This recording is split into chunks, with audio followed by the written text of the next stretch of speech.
इस समय पूरी दुनिया की नजर सीरिया पर है और इसकी वजह है राष्ट्रपति बशर अल असद का तख्ता पलट होना।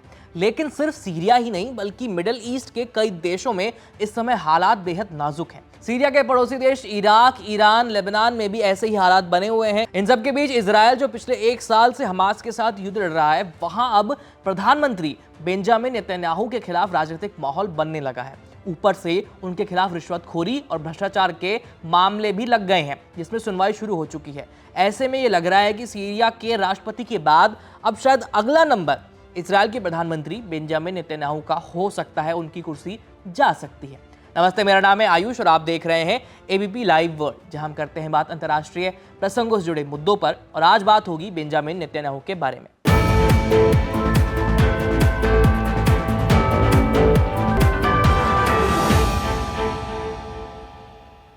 इजरायल के प्रधानमंत्री नेतन्याहू के लिए पिछले 2 हफ्ते बेहद बुरे गुजरे। पिछले 26 नवंबर को इंटरनेशनल क्रिमिनल कोर्ट यानी आईसीसी ने उनके खिलाफ अरेस्ट वारंट जारी कर दिया और अब खुद उनके अपने ही देश इजरायल में वो इस राह पर खड़े हैं जहां उन्हें कभी भी हथकड़ियां लग सकती हैं। दरअसल 10 दिसंबर को इजरायल की एक कोर्ट में उनकी पेशी हुई। इस दौरान वो कटघरे में खड़े हुए नजर आए। अदालत में नेतन्याहू खुद पर लगे मुकदमों में सरकारी वकीलों के सामने अपना पक्ष रखते हुए नजर आए। यानी अब मामला state of Israel versus Benjamin Netanyahu का बन चुका है। इस पेशी के साथ ही वो आपराधिक मुकदमे का सामना करने वाले इजरायल के पहले प्रधानमंत्री बन गए हैं। नेतन्याहू को कोर्ट के चक्कर ऐसे वक्त पर काटने पड़ रहे हैं जब गाजा में चल रही जंग रुकने का नाम नहीं ले रही और हमास के साथ उनके युद्ध के खिलाफ इजरायल के लोग देश के अंदर प्रदर्शन कर रहे हैं। और रिपोर्ट्स के मुताबिक इजरायली हमलों का बदला लेने के लिए ईरान भी अपनी कमर कस रहा है। नेतन्याहू पर भ्रष्टाचार के मामले में 3 अलग अलग केस चल रहे हैं। इनके नाम है केस 1000, केस 2000 और केस 4000। ये तीनों केस क्या क्या है एक एक करके आपको बताते हैं।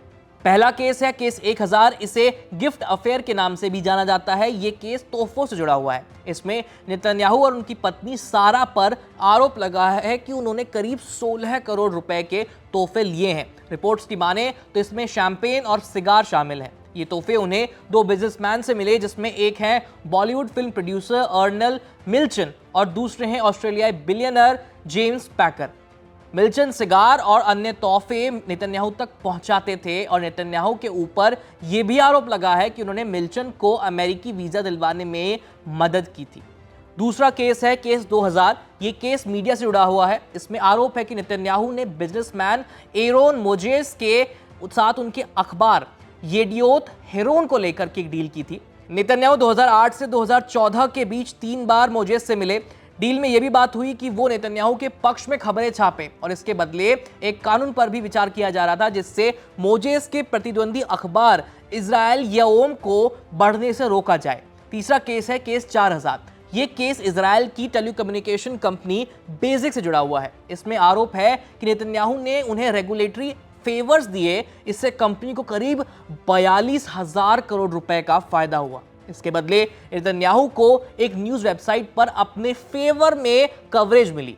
नेतन्याहू पर यह आरोप जनवरी 2020 में लगाए गए थे और मई 2020 में इस केस पर सुनवाई भी शुरू हो गई थी। लेकिन नेतन्याहू अपनी पेशी को टालते रहे और बहाना दिया कि वो गाजा में चल रही जंग और सुरक्षा कारणों के चलते इस केस की तैयारी नहीं कर पा रहे हैं। नेतन्याहू ने कोर्ट से सुनवाई को 10 हफ्ते तक टालने की रिक्वेस्ट भी की थी, लेकिन कोर्ट ने 13 नवंबर को उनकी ये रिक्वेस्ट खारिज कर दी और कहा कि उनके पास तैयारी करने के लिए खूब समय था।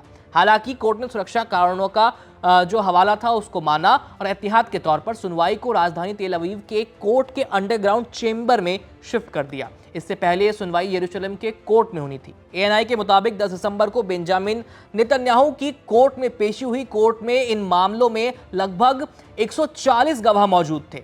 इन गवाहों में नेतन्याहू के कुछ पूर्व करीबी शामिल हैं जो बाद में उनके खिलाफ हो गए।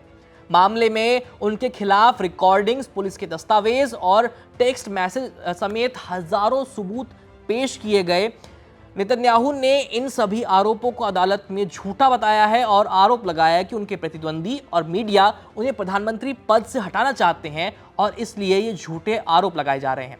ये तीनों case fraud, breach of trust और रिश्वतखोरी के मामले से जुड़े हुए हैं। इजरायली कानून के मुताबिक रिश्वतखोरी के आरोप में 10 साल की सजा या जुर्माने का प्रावधान है। वहीं धोखाधड़ी और विश्वासघात के लिए ज्यादा से ज्यादा 3 साल की सजा का प्रावधान है। हालांकि इन मामलों में जल्द फैसला आने की संभावना न के बराबर है, लेकिन अगर इजराइल की जनता नेतन्याहू के खिलाफ और ज्यादा प्रदर्शन करने लगी तो हो सकता है कि जल्दी ही नेतन्याहू को प्रधानमंत्री पद से हाथ धोना पड़े और उनकी कुर्सी जा सकती है। इस खबर में इतना ही। बाकी मिडिल ईस्ट से जुड़ी तमाम खबरें जानने के लिए एबीपी लाइव के साथ जुड़े रहिए। मेरा नाम है आयुष। धन्यवाद।